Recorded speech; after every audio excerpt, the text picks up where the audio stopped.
The smell hit me first. Burnt coffee. Grease that had seeped into every crack of the linoleum floor, and something vaguely sweet from the pie display that hadn't been cleaned in God knows how long. My feet ached in shoes 2 sizes too small. Hand-me-downs from my roommate who'd quit this job last month. She'd warned me about the diner, about the long hours and the customers who'd leave pennies as tips. But I didn't have the luxury of being picky. Not anymore. I pushed through the double doors into the kitchen, the heat hitting my face like a wall. "Order up!" Eddie barked from behind the grill, his face red and shining with sweat. I grabbed 2 plates, eggs over easy, hash browns that looked more gray than golden, and carried them to table 7. The trucker barely looked at me as I set them down, just grunted and reached for the ketchup. This was my 3rd day at Rosie's Diner, and I was still learning the rhythm of the place. The morning rush had been brutal, a blur of coffee refills and shouted orders and plates that threatened to slip from my trembling hands.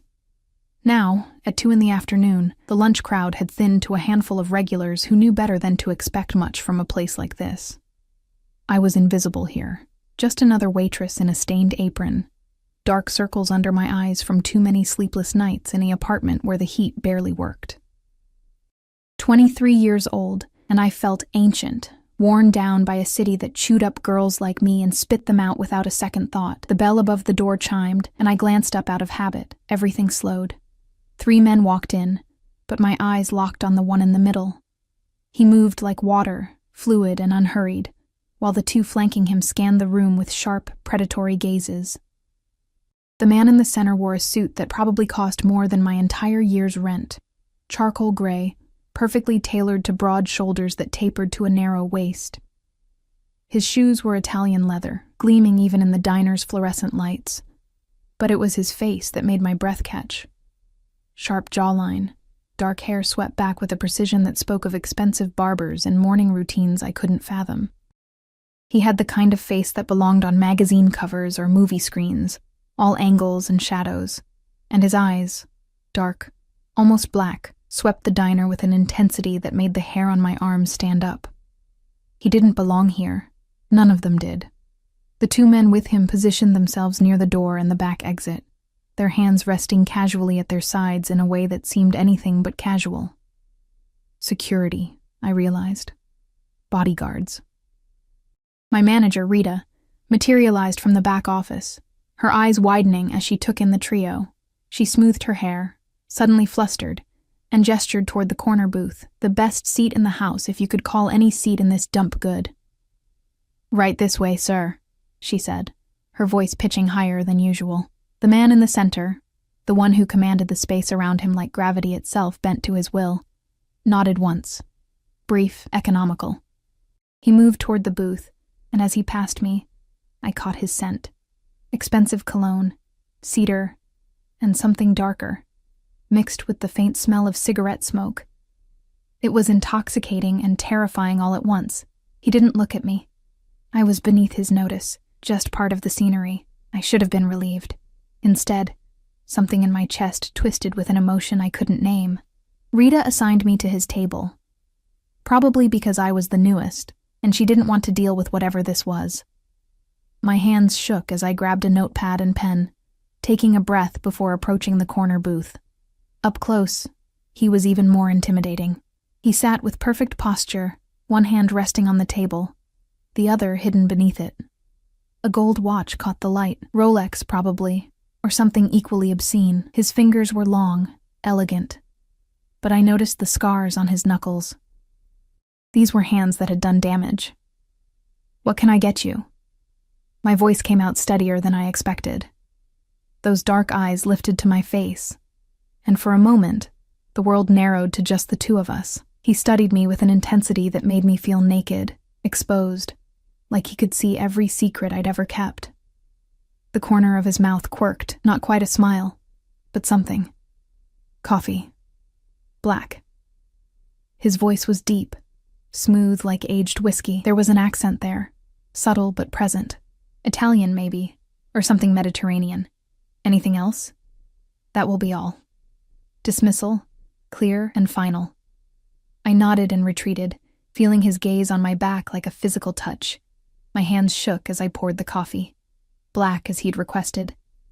When I returned to his table, he was on his phone, speaking in rapid Italian to someone. He didn't acknowledge me as I set the cup down, didn't even pause his conversation. I was invisible again. The afternoon dragged on. The man sat in his corner booth, occasionally making calls, occasionally just watching the street through the window. His guards remained at their posts, silent and alert. Other customers gave them a wide berth, sensing something dangerous, even if they couldn't articulate what. At 4 o'clock, the bell chimed again. 2 men entered, but these were different.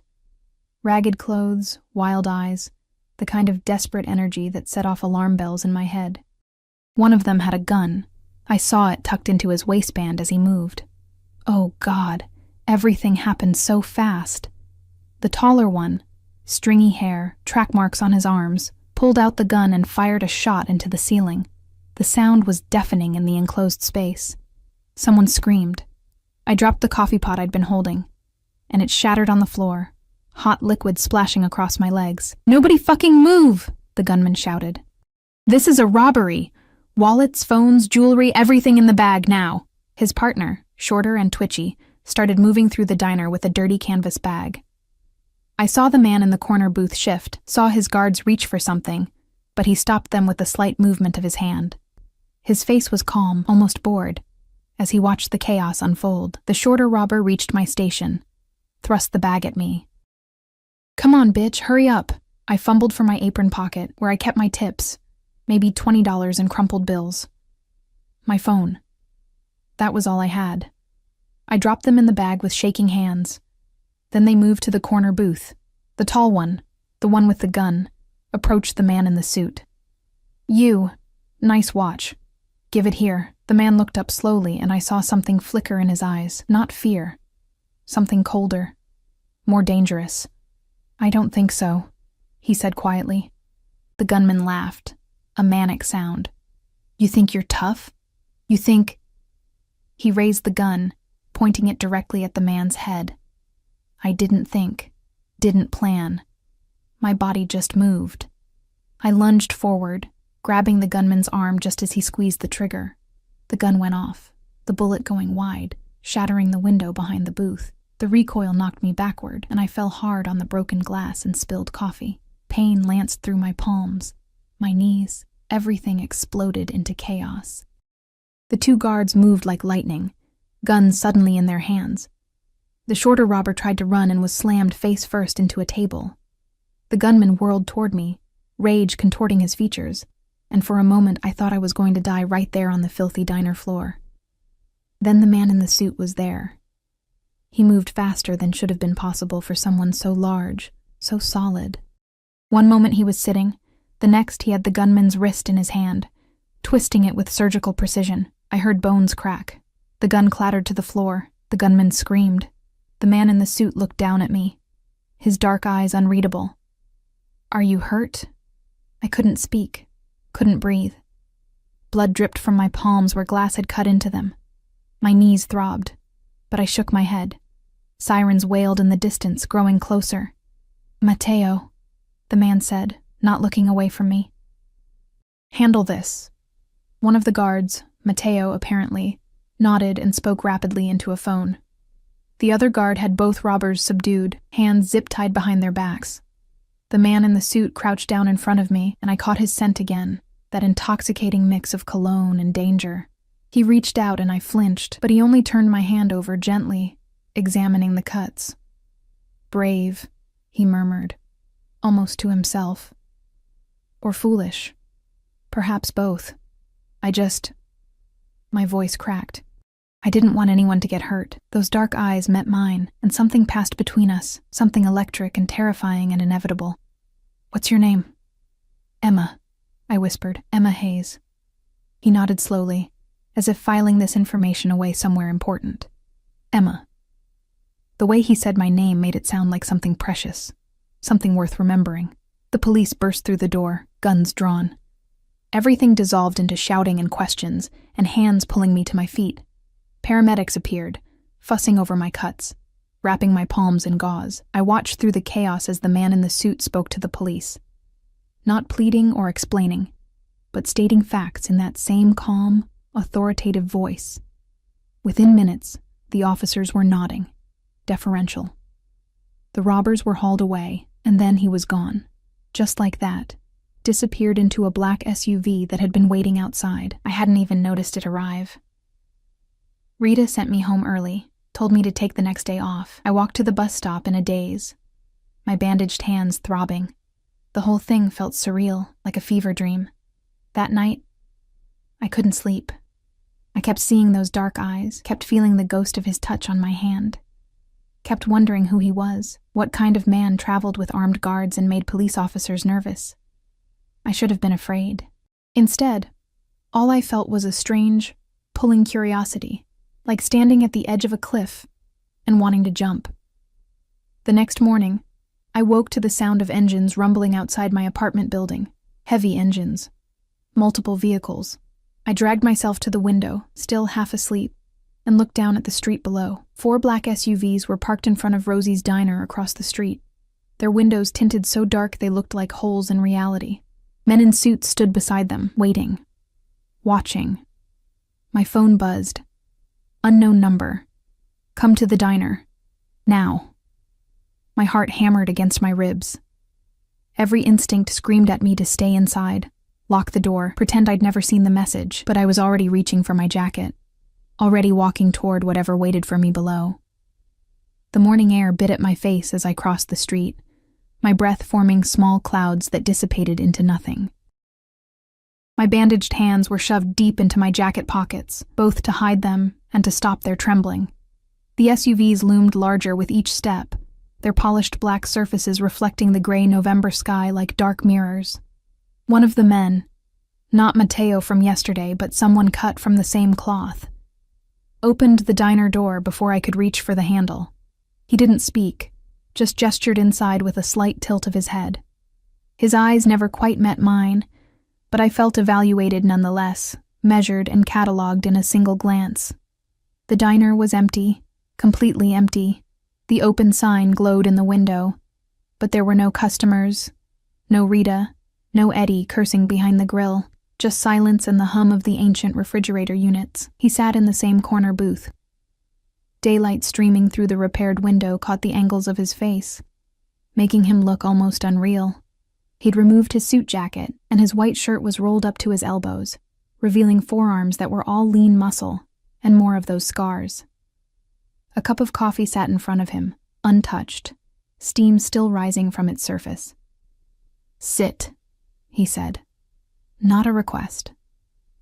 My legs carried me forward before my brain could engage. I slid into the booth across from him, the vinyl cracking beneath me, and forced myself to meet his gaze. Those dark eyes studied me with the same intensity as yesterday. But there was something different now. Something almost curious. "You didn't have to come," he said finally. "Your text suggested otherwise." The corner of his mouth twitched. "Fair. But you could have run, gone to the police, disappeared." "Should I have?" He leaned back, and the movement was so fluid it seemed choreographed. "Most people would have. Smart people." He paused, his fingers drumming once against the table, a brief break in his otherwise perfect control. "You saved my life yesterday. I started, but he held up one hand. "Don't diminish it. That man was going to shoot me. You stopped him." He reached inside his shirt pocket and pulled out a business card, sliding it across the table. Heavy cardstock. Minimalist design. Just a name and a phone number. Dante Moretti. The name resonated somewhere in the back of my mind. A warning bell I couldn't quite place. I picked up the card with my bandaged fingers, the gauze catching slightly on the paper's edge. "I don't understand what this is," I said slowly. "I pay my debts, Emma." The way he said my name again, like a caress, like a claim, made heat pool in my stomach despite the fear. "You risked your life for mine. That means something. It means I owe you. You don't owe me anything." His eyes darkened. "Yes, I do, and the Moretti family always pays its debts." Moretti. The name clicked into place then, puzzle pieces forming a picture I didn't want to see. I'd heard whispers, read headlines. The Moretti family controlled half the city's underground. Drugs, gambling, protection rackets. They were organized crime royalty, untouchable and dangerous. And I'd saved the life of what? A captain? An enforcer? Who are you? I whispered. I think you've already figured that out. He took a slow sip of his coffee, watching me over the rim. The question is, what I'm going to do about it. My mouth went dry. Are you threatening me? No. The word was immediate, sharp. Never. But you've inserted yourself into my world now, whether you meant to or not. That comes with complications. I just work here. I don't want any part of your world. What you want stopped being relevant the moment you grabbed that gun. He set down his cup with careful precision. Those men yesterday, they weren't random junkies looking for cash. They were sent. A message from the Calabrese family, testing our defenses, seeing if I'd gotten soft. The words washed over me like cold water. I don't understand. You don't need to. He stood, and I had to crane my neck to look up at him. He was even taller than I'd realized, 6'3" at least, all controlled power. But they saw what you did, which means the Calabrese family now knows there's a waitress who matters to Dante Moretti. I don't matter to you. We don't even know each other. Something flickered across his face. Amusement, maybe, or something darker. I've had 8 men watching your apartment since yesterday afternoon, 3 more monitoring the diner. I know you take the number 7 bus to work. I know you share a 2-bedroom walk-up with a roommate named Jessica who works nights at St. Mary's Hospital. I know you moved to this city 6 months ago from Ohio, and you're working 3 jobs to make rent. The blood drained from my face. You had me investigated? I protect what's mine. I'm not yours. The words came out too loud, too sharp. His expression didn't change, but something in the air shifted, became heavier, more dangerous. You became mine when you took a bullet meant for me. He said it so calmly, as if stating a simple fact like the sky being blue or water being wet. Whether you accept that or not doesn't change reality. I stood on shaking legs, my chair scraping against the floor. This is insane. I'm leaving. Sit down, Emma. No. I don't take orders from you.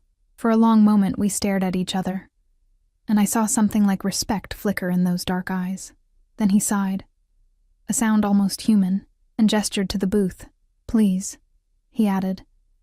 The word sounded foreign in his mouth, unpracticed. 5 more minutes. Then you can leave if you want. Maybe it was the please that did it, that tiny crack in his armor. Or maybe I was just as foolish as he'd suggested. Either way, I sat back down. Better. He returned to his seat, and when he spoke again, his voice had lost some of its edge. I'm not here to threaten you or cage you. I'm here to offer you a choice. What kind of choice? You can go back to your life, keep working here, keep taking the bus, keep struggling to make rent. I'll have my men watching from a distance to make sure the Calabrese family doesn't try anything, but you'll barely notice them. Or, his gaze intensified, or you let me protect you properly. There's a position open at one of my establishments, a high-end restaurant in the business district. Better hours, better pay, better tips, private security. You'd be safe, comfortable. In exchange for what? Nothing.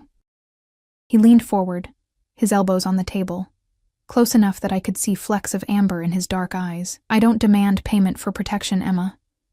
You saved my life. This is me returning the favor. It sounded too good to be true. It was too good to be true. Why do I feel like I'd be trading one cage for another? Because you're smarter than you look. No insult in the words, just acknowledgement. Working for me means entering my world.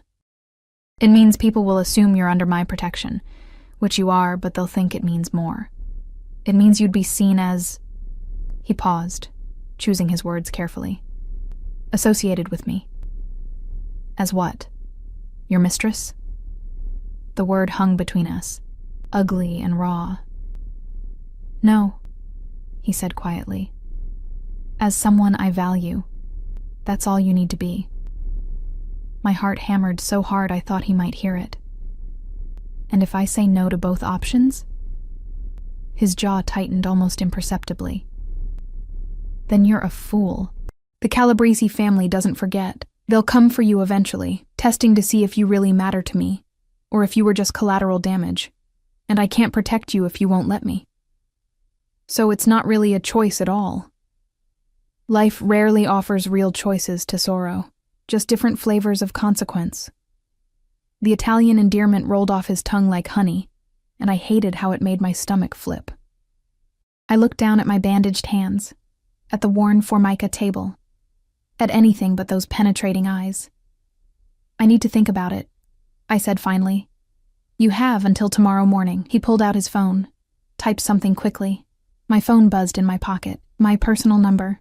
Call me with your decision by 9 a.m., or I'll make it for you. You can't just... Yes, I can. He stood again, buttoning his cuffs with precise movements. I can and I will, because leaving you vulnerable is not an option I'm willing to entertain. He pulled on his suit jacket, transforming back into the polished, dangerous man who'd first walked into the diner. One more thing. What? The owners of this establishment have been very understanding about giving you time off, paid time off. Use it wisely. He was gone before I could respond, his guards materializing from wherever they'd been waiting to flank him out the door. Through the window, I watched him slide into the middle SUV, watched the convoy pull away with the smooth precision of a military operation. The diner felt emptier than ever in his absence. My phone buzzed again. Another text from his number. The bandages need changing. There's a doctor at this address who'll see you. No questions asked. Go today. I stared at the screen until it went dark, my reflection ghostly in the black glass. What the hell had I gotten myself into? I went to the doctor. I told myself it was practical. My hands hurt, and I couldn't afford a real hospital visit anyway. The address led me to a brownstone in a neighborhood I'd never have dared enter before, where a woman with kind eyes and no curiosity cleaned my wounds properly and applied fresh bandages. You're lucky, she said as she worked. Could have been much worse. Lucky. Right. I spent the rest of the day in my apartment, staring at Dante's business card, at his number in my phone. Jessica came home from her shift and immediately noticed something was wrong. Em? You okay? Rita said something happened at the diner yesterday. A robbery? Yeah, I'm fine. You don't look fine. You look like you've seen a ghost, more like the devil, I thought. But I forced a smile and changed the subject, and eventually Jessica let it drop. She was too exhausted from her own shift to push, which I was grateful for. How could I possibly explain what had happened? How could I make her understand that I'd somehow stumbled into a world where men had armed guards and personal doctors, and the power to empty diners with a phone call? That night, I dreamed of dark eyes and expensive cologne, of hands with scarred knuckles reaching for me. I woke up tangled in sweat-soaked sheets, my heart racing, desire and fear warring inside me until I couldn't tell them apart. By 8 a.m., I still hadn't decided. By 8:30, I was pacing my apartment, wearing a path in the already worn carpet. At 8:45, my phone rang. Dante's number. I stared at it for 3 rings before answering. You're early, I said. I'm impatient. His voice was rough, like he'd just woken up, and the intimacy of it made my breath catch. Have you decided? I don't want to work for you. Silence. Then, explain. Because once I do, I can't go back. You said it yourself. And I don't want to think I belong to you. I don't want to be owned. I never said anything about owning you. Didn't you? I gripped the phone tighter. You've already decided my life for me. Surveillance, doctors, job offers. You're drawing a cage around me and calling it protection. To keep you alive. The roughness in his voice had transformed into something sharper, almost angry. Do you think this is easy for me? Do you think I enjoy knowing that my enemies might hurt you just to get to me? Then let me go. Forget about me. I can't. The words came out raw, honest. Believe me, I've tried, but every time I close my eyes, I see you lunging for that gun. I see you bleeding on that floor, and I know, that if something happened to you because I didn't protect you, it would destroy something in me I didn't even know could still be destroyed. My throat tightened. You don't even know me. Then let me. A pause. Please. That word again, so foreign and precious coming from him. What are you really asking me, Dante? I'm asking you to trust me. I'm asking you to let me keep you safe. And maybe I'm asking for the chance to know the woman brave enough or foolish enough to take a bullet for a monster. You're not a monster. You don't know what I am. His voice dropped to barely above a whisper. But I want you to. God help me. I want you to know all of it and stay anyway. The admission hung between us, vulnerable and terrifying. Okay, I heard myself say. Okay? I'll take the job, but I'm not your property, Dante. I'm not something you own. Agreed. And I want to know the truth, all of it. No more secrets, no more surveillance I don't know about. He was quiet for a long moment. Some truths are dangerous, Emma. I don't care. If I'm stepping into your world, I'm doing it with my eyes open. Then you're braver than I thought. Something that might have been admiration colored his words. A car will pick you up at noon. Bring whatever you want from your apartment. You're moving. What? No. I didn't agree to. Your building has no security. Your locks are cheap. Your windows face a fire escape that any competent assassin could climb in 5 seconds. You're not staying there. Dante. Noon, Emma. Don't make me come get you. He hung up before I could argue further. I stood in my apartment, phone still pressed to my ear, and wondered if I'd just made the best decision of my life or signed my own death warrant. Outside, a black SUV was already parked across the street, waiting, always waiting. The penthouse was obscene. Floor-to-ceiling windows overlooked the city like a kingdom laid out for inspection. Marble floors reflected the afternoon sun in brilliant white light. Modern furniture, all clean lines and expensive leather, was arranged with the precision of a museum exhibit. The kitchen had appliances I couldn't name, and the living room alone was larger than my entire previous apartment. This is too much, I said, my voice echoing in the cavernous space. Dante stood by the windows, hands in his pockets, silhouetted against the skyline. He'd removed his jacket again, and I tried not to notice how the white shirt emphasized his shoulders, the way his pants hung perfectly on his hips. It's secure. That's all that matters. Where will I sleep? He turned, and something flickered in his eyes. There are 3 bedrooms. Take your pick. Mine is the master suite on the east side. He paused. You'll have complete privacy. I'm rarely here during the day. Where do you go? Business. The word was a wall, smooth and impenetrable. You start at Maurizio's tomorrow night. It's an upscale Italian restaurant in the financial district. Antonio, the manager, is expecting you.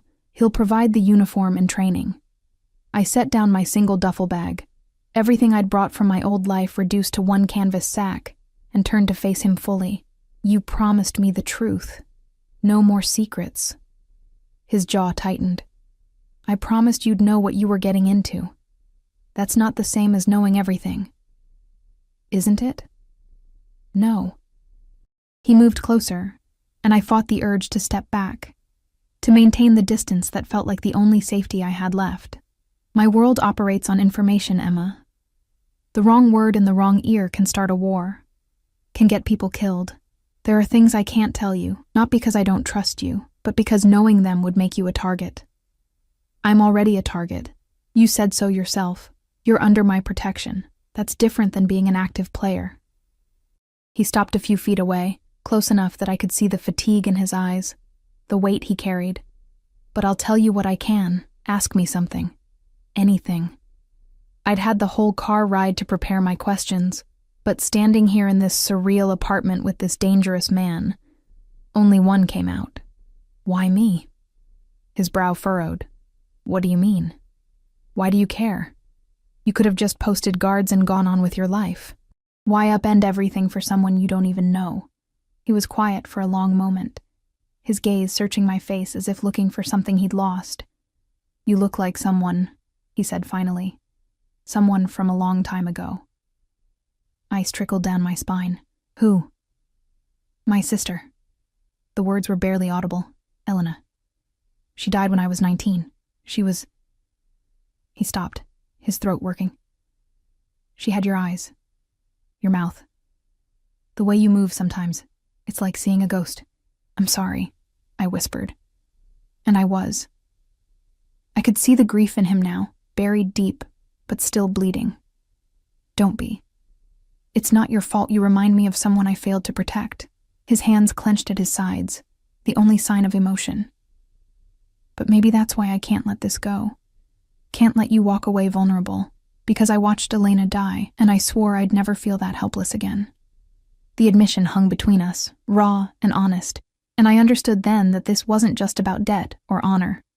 This was about a man trying to save a ghost. "I'm not her," I said softly. "I know."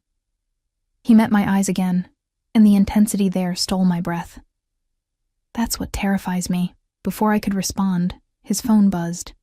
He pulled it out, read the screen, and his expression shifted, the vulnerability disappearing behind a mask of cold authority. "I have to go. Make yourself at home. There's food in the fridge, and if you need anything, there's a number programmed into the house phone. Security will bring up whatever you request. Dante, tomorrow night, 7 p.m. Don't be late." He grabbed his jacket and was gone, the door closing behind him with a soft click that felt like a cell door locking. I stood alone in the penthouse, surrounded by luxury I'd never dreamed of, and wondered if I'd made a deal with the devil or just a broken man trying to outrun his demons. That night, I explored my gilded cage. The bedroom I chose overlooked the river, with a bed so large I could spread out like a starfish and still not touch the edges. The bathroom had a tub the size of a small pool, and a shower with more settings than my old car had gears. The closet was a walk-in with empty shelves and racks, waiting to be filled with a wardrobe I didn't own. I found Dante's room more by accident than design, the door slightly ajar as I passed. I shouldn't have looked. I knew I shouldn't have, but curiosity pulled me forward. And before I could stop myself, I was standing in the doorway. His room was surprisingly Spartan. A massive bed with black sheets, a dresser, a chair by the window. But what caught my attention was the wall opposite the bed, covered in photographs, documents, maps. Red string connected different points, creating a web of information that looked like something from a crime thriller. I stepped closer, drawn by morbid fascination.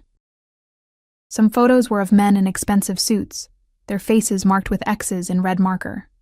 Others showed buildings, warehouses, what looked like shipping manifests. And in the center, a photo of a young woman with dark hair and eyes like mine, Elena. Interested in my work? I spun around so fast I nearly fell. Dante stood in the doorway, his jacket gone, his shirt unbuttoned at the collar. He looked exhausted, dangerous, and something else, vulnerable maybe, at being caught with his defenses down. "I'm sorry," I stammered. "I didn't mean to intrude. The door was open. I left it open." He moved into the room, his eyes never leaving mine. "Part of the truth you wanted. This is what I do, Emma. I hunt the men who killed my sister.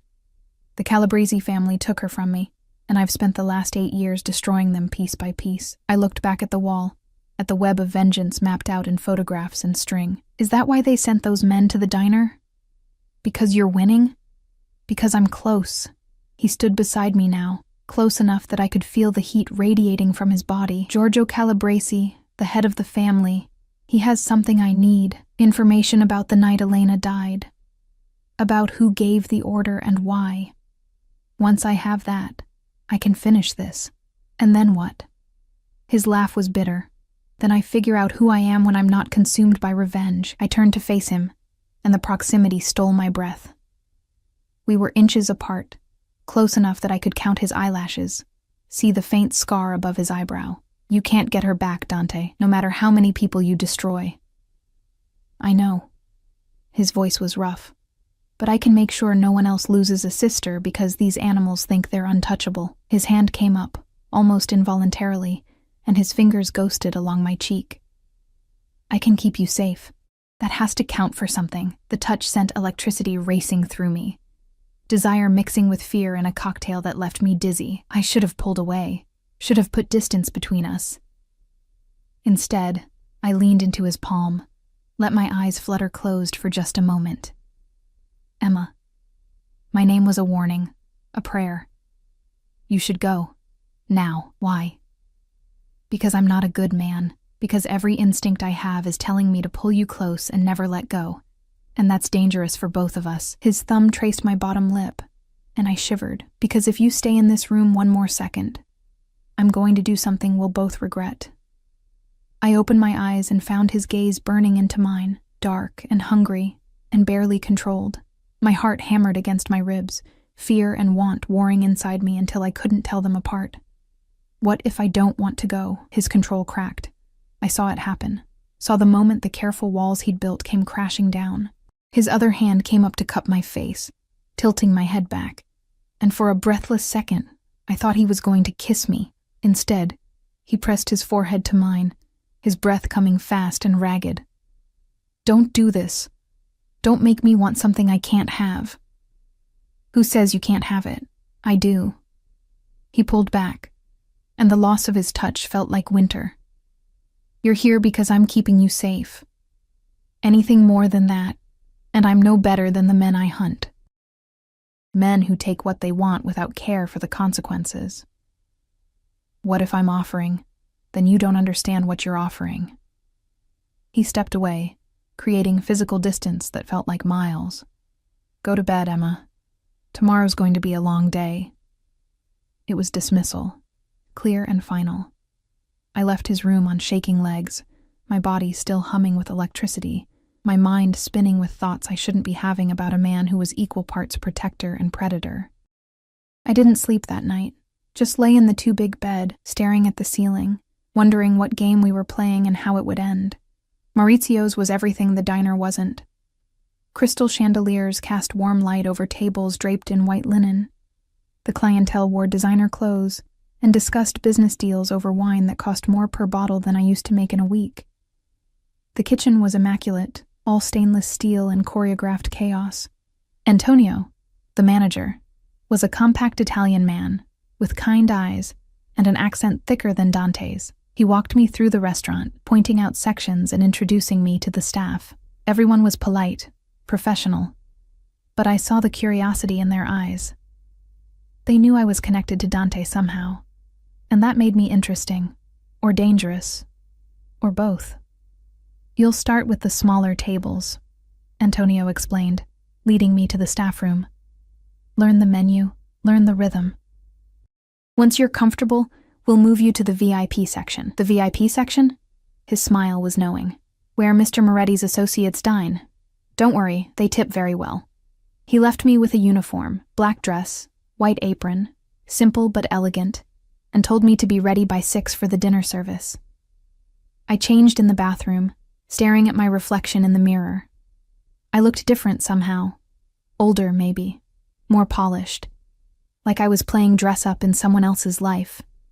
The evening shift was intense.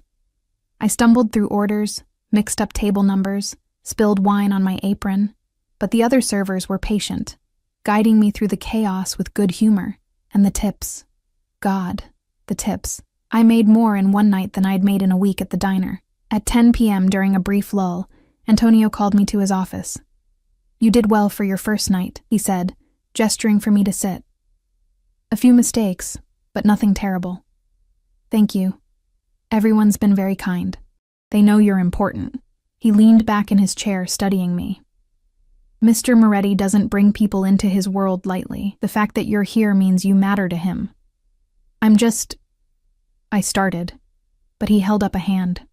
Whatever you are, it's none of my business. But I've worked for the Moretti family for 20 years, since Dante's father ran things. And I've never seen him look at someone the way he looks at you. My cheeks burned. He doesn't look at me any particular way. Antonio's smile was sad. Keep telling yourself that, Bella, but be careful. Men like Dante, they're dangerous even when they're trying to protect you. Especially then. Before I could respond, shouting erupted from the dining room. Antonio was on his feet instantly, moving with a speed that belied his age. I followed, my heart racing. In the main dining room, 2 men in dark suits faced off across a table. One I recognized. Marco, one of Dante's guards. The other was a stranger, tall and thin with a cruel mouth, and eyes like chips of ice. Tell your boss, the stranger was saying, his voice carrying across the suddenly silent restaurant, that Giorgio sends his regards and his condolences. Marco's hand moved to his jacket, but Antonio was already there, smooth and diplomatic. Gentlemen, please. This is a place of business. Whatever disputes you have, take them elsewhere. The stranger's cold gaze swept the room and landed on me. I froze, pinned by the predatory focus in his eyes.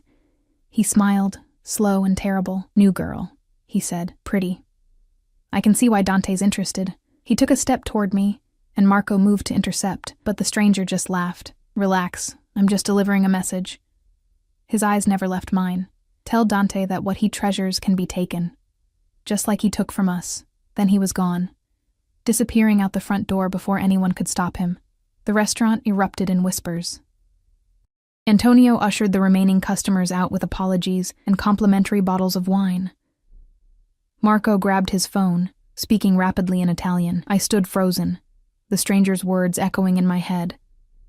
What he treasures can be taken. I wasn't safe here, wasn't safe anywhere, and Dante's protection might be the very thing that got me killed.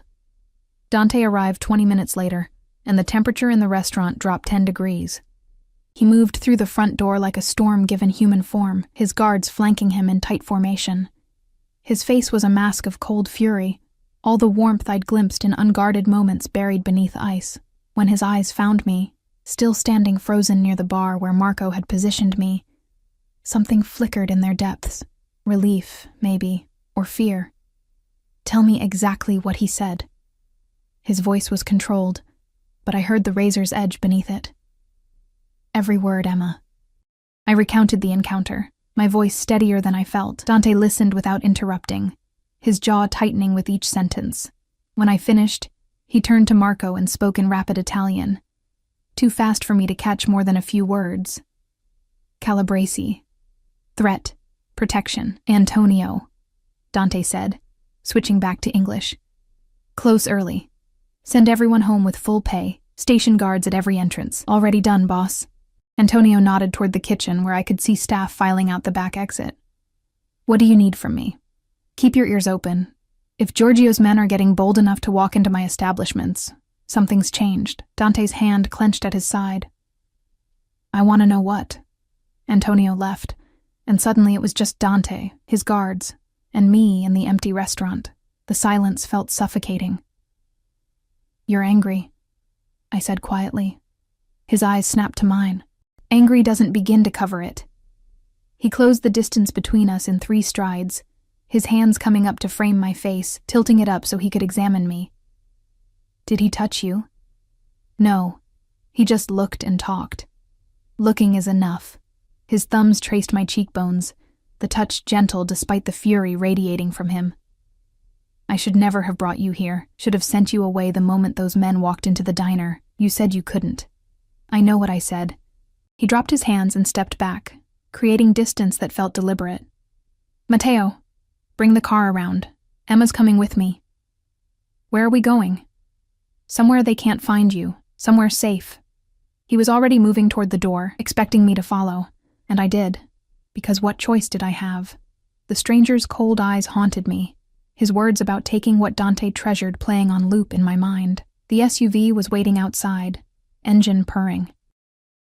Dante held the door open, and I slid into the back seat, the leather cold against my legs.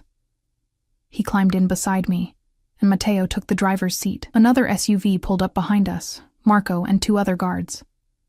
"Where are we going?" I asked again as we pulled into traffic.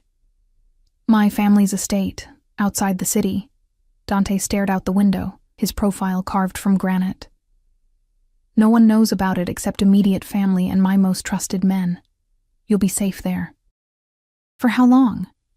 "As long as it takes." That's not an answer. He turned to look at me then, and the raw emotion in his face stole my breath. "Until I end this. Until Giorgio Calabresi is no longer a threat to you or anyone else I care about. You're going to kill him." It wasn't a question, but he answered anyway. "Yes." The certainty in that single word should have terrified me. Instead, I felt something else. Something dark and primal that recognized the predator in him and responded to it. "When?" "Soon." His hand found mine in the darkness of the car, his fingers threading through mine with surprising gentleness. "I've been building toward this for 8 years. Every move, every decision, all leading to one moment, and now that it's finally here, all I can think about is you." "What about me?" "That I'm about to do something that might get me killed, and the thought of leaving you alone is worse than the thought of dying." He laughed, bitter and raw. You've unmade me, Emma. In a matter of days, you've become the thing I can't lose. My throat tightened. You barely know me. I know you're brave. I know you throw yourself at armed men to save strangers. I know you look at me like I'm still human, even after seeing the monster. His grip on my hand tightened. I know that when I thought that bastard might have hurt you tonight, I wanted to burn the entire city to the ground. That's not knowing me. That's obsession. Maybe. He brought my hand to his lips, pressing a kiss to my knuckles that sent heat racing through me, but I'm past pretending otherwise. The rest of the drive passed in charged silence. We left the city behind, the lights fading into darkness as we wound through increasingly rural roads. Trees pressed close on either side, their branches forming a canopy overhead that blocked out the stars. Finally, we turned through iron gates that swung open at our approach. A long driveway led to a sprawling villa, all stone and elegant architecture that spoke of old money and older power. Lights blazed from every window, and I saw more guards positioned at strategic points around the property. "This is your family home?" I asked as Matteo parked near the front entrance. "Was. My father built it for my mother. After they died, I couldn't bring myself to sell it." Dante climbed out and came around to my side, offering his hand. "Elena loved it here. She used to run through those gardens like she owned the world." I took his hand and let him help me out. Our fingers still linked as he led me up the stone steps. The front door opened before we reached it, revealing a woman in her 60s with steel-gray hair and sharp eyes. "Dante," she said, her accent thick. "You bring a guest. Emma, this is Rosa. She's managed this estate since before I was born." He squeezed my hand once before releasing it. "Rosa, this is Emma Hayes. She'll be staying here for a while. Give her the blue room overlooking the gardens." Rosa's eyes swept over me, assessing, and I felt suddenly conscious of my waitress uniform, my cheap shoes, the fact that I clearly didn't belong in a place like this, but whatever she saw must have satisfied her, because she nodded and gestured for me to follow. "Come, child. I'll show you to your room." I glanced back at Dante, but he was already deep in conversation with Matteo, his phone pressed to his ear. The moment of vulnerability had passed, replaced by the cold authority of a man planning war. Rosa led me through hallways lined with portraits and expensive art, up a grand staircase, and down another corridor until we reached a door at the end. The blue room was stunning, all soft colors and antique furniture, with French doors that opened onto a balcony overlooking gardens I could barely make out in the darkness. "There are clothes in the closet," Rosa said, moving to light a fire in the stone fireplace. "Dante had them brought from the penthouse. If you need anything else, use the phone by the bed." "Thank you." She paused at the door, studying me again with those sharp eyes. "You're the one from the diner, the one who saved him." "I guess. He hasn't brought a woman here since Elena died." Rosa's expression softened slightly. "Whatever you are to him, be careful. Men like Dante, they don't know how to love without destroying." She left before I could respond, the door clicking shut behind her. I stood alone in the beautiful room, surrounded by luxury that felt like another cage, and wondered if Rosa was right, if being treasured by Dante Moretti was just another form of destruction. I woke to sunlight streaming through the French doors and the sound of voices drifting up from the gardens below. For a disoriented moment, I couldn't remember where I was. Then it all came crashing back. The restaurant, the threat, the midnight drive to this estate. I climbed out of bed and moved to the balcony, pushing open the doors. The gardens were breathtaking in daylight, all manicured hedges and flower beds that probably cost more to maintain than most people's mortgages. And in the center, on a stone patio, Dante sat at an iron table with 3 other men. Even from this distance, I could feel the tension. Papers were spread across the table, and one of the men, older, with silver hair, was gesturing emphatically while speaking in Italian. Dante listened with that same cold focus I'd seen in the restaurant, occasionally interjecting with questions or commands. This was him in his element. The Don, the boss, the man who held life and death in his hands. I should have been terrified. Instead, I couldn't look away. As if sensing my gaze, Dante's head turned, his eyes finding mine across the distance. Even from here, I felt the impact of that look, possessive, protective, hungry. He said something to the men, then stood and walked toward the villa, disappearing from view. My heart hammered as I heard footsteps in the hallway, then a knock at my door. "Come in," I called, already knowing who it would be. Dante entered, and he looked different in daylight, softer somehow, despite the same expensive suit and controlled movements. He'd shaved, and I caught the scent of his cologne as he crossed to where I stood on the balcony. "You slept well?" he asked. "As well as can be expected." I gestured toward the gardens. "Important meeting?" "Planning." He leaned against the balcony railing, his eyes on the horizon. "Giorgio has made his move by threatening you. Now I make mine." "When?" "Tonight." He turned to face me, and I saw the resolve in his expression. "There's a shipment coming in. Weapons that Giorgio needs for a territorial push. We're going to intercept it, cut off his supply line and force him into the open." Fear coiled in my stomach. "That sounds dangerous." "It is." "Then why are you telling me? Why not just keep me here in ignorance?" His jaw tightened. "Because you asked for the truth, because you deserve to know what's happening and why." He reached out, tucking a strand of hair behind my ear. "Because if something goes wrong tonight, I need you to know that everything I've done, bringing you here, protecting you, turning your life upside down, all of it was to keep you safe. Dante, listen to me." His hands framed my face, his forehead dropping to rest against mine. "If I don't come back, Matteo has instructions.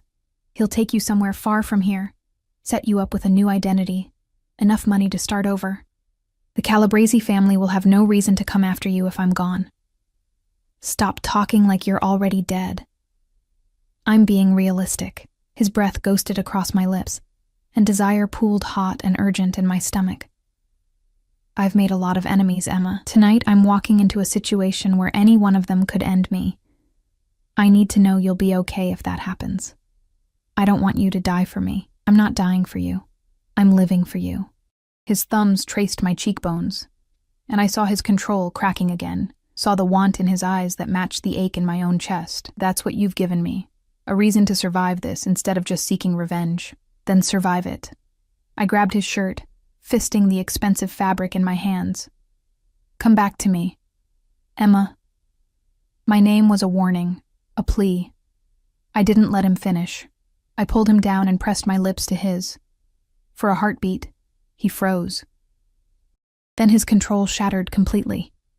He kissed me like a drowning man finding air, his hands sliding into my hair, tilting my head to deepen the angle. His mouth was hot and demanding, tasting of coffee and something darker, more dangerous. I melted against him, all my fears and doubts burning away in the heat of his touch. When we finally broke apart, both breathing hard, his eyes were nearly black with desire. "That was a mistake," he said roughly. "I don't care. You should." But even as he said it, he was kissing me again, backing me into the room, his hands sliding down my sides to grip my hips. "You should run from me, should hate me for what I am. I can't." The admission came out breathless as his lips found my neck, my collarbone, the hollow of my throat. "I've tried." He lifted his head, and the vulnerability in his face broke something in me. "If I start this, I won't be able to stop, won't be able to let you go. Good." I pulled him down for another kiss, pouring everything I couldn't say into it. The fear, the desire, the impossible connection that had formed between us in such a short time. His phone buzzed, shattering the moment. Dante pulled away with a curse, checking the screen. His expression hardened. "I have to go. The meeting, they need final authorization." "Tonight," I said. "You'll come back tonight." It wasn't a question, but he answered anyway, pressing one last kiss to my forehead. "Tonight." "I promise." Then he was gone, leaving me alone with my racing heart and the taste of him still on my lips. I stood on the balcony and watched him return to the meeting, watched him transform back into the cold, controlled Don who planned wars and ended lives. And I prayed to a God I'd stopped believing in that he'd keep his promise. That tonight wouldn't be the last time I saw him alive. The hours crawled by like years. Rosa brought me lunch on a silver tray. Soup I couldn't taste, bread I couldn't swallow. She didn't ask questions, just squeezed my shoulder once before leaving me alone with my spiraling thoughts. I paced the blue room until I'd memorized every detail, the way afternoon light painted gold across the hardwood floors, the faint smell of roses drifting up from the gardens, the distant sound of guards changing shifts. Dante had left at noon with Matteo and a convoy of SUVs. The villa felt emptier in his absence, like all the air had been sucked out and replaced with waiting. By 7 p.m., I couldn't take it anymore. I left my room and wandered the halls, finding my way to what must have been Dante's study. The door was unlocked, and inside, I found more evidence of the man behind the monster. Shelves lined with books in Italian and English, a desk covered in paperwork, and on the wall, more photographs of Elena. She'd been beautiful, dark hair cascading past her shoulders, eyes that sparkled with mischief and joy. In one photo, she stood beside a younger Dante, both of them laughing at something off camera. He looked so different then. Lighter, unburdened by the weight of revenge. She would have liked you. I spun around to find Rosa in the doorway, carrying fresh towels. "I'm sorry," I said quickly. "I shouldn't have—" "It's fine." She set down the towels and moved to stand beside me, studying the photographs. Elena had your spirit, that same fire that made her throw herself into danger without thinking of the consequences. Rosa's smile was sad. She died trying to help someone. A girl being attacked by Calabrese soldiers. Elena intervened, and her voice broke. Dante found her too late. He held her while she bled out in an alley, and something in him died with her that night. Tears burned my eyes. I didn't know. He doesn't talk about it. Just hunts the men responsible with a patience that terrifies even his allies. Rosa turned to me, her sharp eyes seeing too much. "Until you. You're the first thing I've seen him care about besides revenge in 8 years. I don't understand why. We barely know each other. Love doesn't always need time. Sometimes it just needs the right moment, the right person." She patted my hand. "But love with a man like Dante? It's complicated. Dangerous. Are you prepared for that? I don't think I have a choice anymore." "We always have choices, child. The question is whether we're brave enough to make them." She left me alone with Elena's photographs and my churning thoughts. I stayed in the study until darkness fell, until the only light came from a lamp on Dante's desk. I sat in his chair, surrounded by his scent, cologne and leather and something uniquely him, and prayed. The call came at 11 p.m. Rosa burst into the study, her face pale. "It's Matteo. There's been shooting. Dante, he's been hit." The world tilted sideways. "What? Where is he?" "They're bringing him here. The hospital isn't safe. Too many Calabrese informants." She grabbed my arm, her grip surprisingly strong. "He asked for you, kept saying your name." I ran. Down the hallways, down the grand staircase, through the front door, and out into the night where headlights were cutting through the darkness. The lead SUV screeched to a halt, and Matteo jumped out, his shirt covered in blood. "He's alive," Matteo said before I could ask. "Bullet caught his shoulder. Lost a lot of blood, but he's alive." 2 guards emerged from the back seat, half carrying, half dragging Dante between them.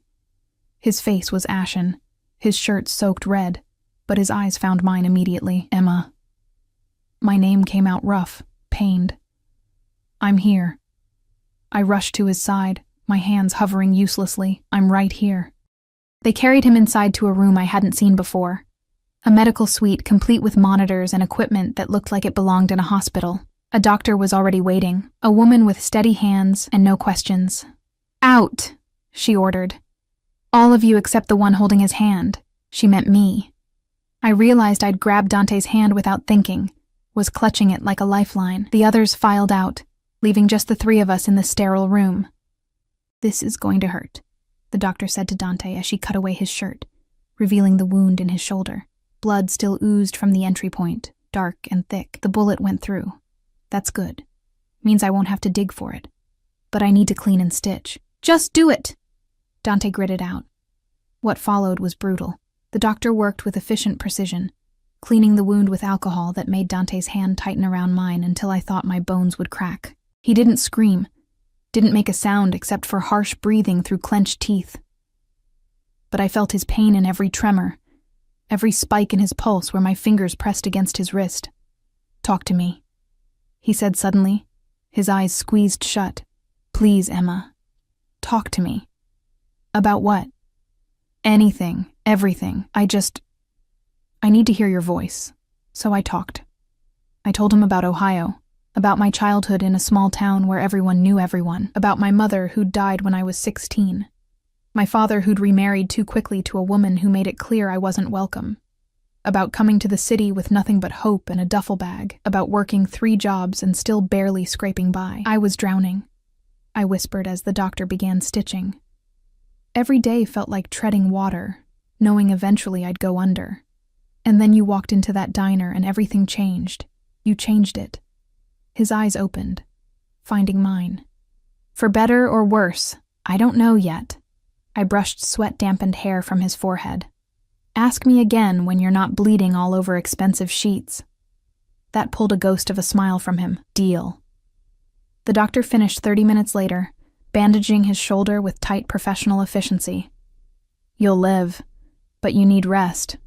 Real rest. Not whatever macho bullshit you're planning." She packed up her supplies. "I'll be back tomorrow to check the wound. Call if there's fever or increased bleeding." She left, and suddenly it was just the 2 of us in the quiet room. Dante struggled to sit up, and I helped him, propping pillows behind his back. "What happened out there?" I asked. "We intercepted the shipment, but Giorgio was expecting us, had twice the men we anticipated." His jaw tightened. "We lost 2 of mine, good men with families. I'm sorry." "So am I." He reached for me with his good arm, pulling me down to sit on the edge of the bed. "But we got what we came for, the weapons, and more importantly, Giorgio's ledger. Names, dates, every dirty deal he's made in the last 5 years, including proof that he ordered the hit on Elena." My breath caught. "So it's over?" "Almost." His hand cupped my face, thumb stroking my cheek. "I have enough to bury him now, to turn over to the authorities and watch him rot in prison, or what? Or I can end it myself, 1 bullet, clean and final. The way he deserves." I heard the question beneath the words. What kind of man did I want him to be? The one who sought justice through the system? Or the one who took it with his own hands? "What do you want?" I asked quietly. He was silent for a long moment, his dark eyes searching mine. I thought I wanted his blood, thought nothing else would satisfy the rage that's been eating me alive for 8 years. His hand slid into my hair, cradling the back of my head. "But sitting in that SUV, bleeding, thinking I might die before seeing you again. All I wanted was this. You. A chance at something other than revenge. You can have both." "No." His voice was firm. "If I kill him, I become exactly what Elena would have hated. A murderer who puts vengeance above everything else, including the people I love." He pulled me closer, until our foreheads touched. "I'm choosing you, Emma. I'm choosing life over death." The words cracked something open in my chest. "You love me? Terrifyingly. Completely. From the moment you grabbed that gun without hesitation." His smile was soft, vulnerable. "I don't deserve you. Don't deserve this second chance. But if you'll have me, broken and damaged, and probably too possessive for my own good, I swear I'll spend the rest of my life being worthy of you." I kissed him, tasting salt and copper and hope. "You're already worthy, liar," he murmured against my lips. "Beautiful liar." We stayed like that for a long time, wrapped up in each other, the night quiet around us. Finally, exhaustion pulled at him, his eyes drooping despite his best efforts to stay awake. "Sleep," I whispered. "I'll be here when you wake up. Promise?" "Promise." I watched him drift off, his breathing evening out, his face relaxing into something almost peaceful. Then I slipped out of the room and found Matteo waiting in the hallway. "How is he?" Matteo asked. "Alive. Choosing justice over revenge." I met his eyes. "What happens now?" "Now we turn over everything we have to the federal prosecutor, a man Dante's family has carefully cultivated as an ally over the years. Giorgio Calabresi will be arrested by morning, along with most of his top lieutenants. The family will be dismantled from the inside. And Dante? Walks away clean. He's always been careful to keep his hands relatively unstained. No drugs, no human trafficking, nothing that can't be explained as legitimate business. Matteo's smile was grim. He learned from his father's mistakes. Built an empire that can withstand legal scrutiny while still commanding respect in the underworld. It should have bothered me, this pragmatic approach to criminality. But I'd stopped pretending Dante was anything other than what he was. A man who operated in shades of gray, who balanced brutality with honor, who commanded an empire built on fear and loyalty in equal measure. And somehow, impossibly, I loved him anyway. 3 months later, I stood in the gardens of the villa, watching spring paint the world in shades of green and gold. Giorgio Calabrese had been convicted on 12 counts of racketeering, murder, and conspiracy. He'd die in prison, a slow death that felt more fitting than a bullet ever could have. The Moretti Empire had stabilized, the power vacuum filled by Dante's careful maneuvering. He'd restructured, pivoting toward legitimate businesses while maintaining enough of the old ways to keep his position secure. It was a delicate balance, but he walked it with the same controlled grace he brought to everything. I heard his footsteps on the stone path behind me, felt his arms wrap around my waist, his chin resting on my shoulder. "What are you thinking about?" he asked. "How different my life is now, how 3 months ago I was invisible. Now I gestured to the gardens, the villa, the life we were building together. "This. Visible," he finished. "Treasured, mine." I turned in his arms, looping my hands around his neck. The scar on his shoulder had healed to a thin white line, a reminder of the night everything changed. "Yours," I agreed, "but you're mine too.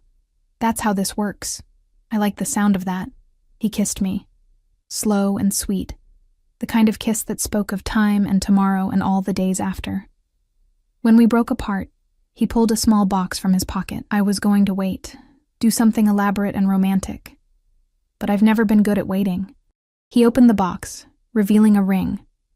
A simple band with a single diamond that caught the sunlight and threw rainbows across the garden. "Marry me," he said. Not a question, but not quite a command either. Something in between, something that left room for me to choose. "Let me spend the rest of my life keeping you safe and happy, and so thoroughly loved you'll never doubt it." "That's not very romantic," I teased, even as tears pricked my eyes. "No?"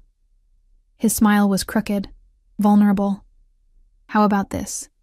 You saved my life, and now I want to spend every day of mine giving you reasons to be glad you did. You walked into my darkness and somehow made me want to find the light. I'm not a good man, Emma, but I'm trying to be better, for you. Because of you. Yes." The word came out choked with emotion. "Yes, I'll marry you."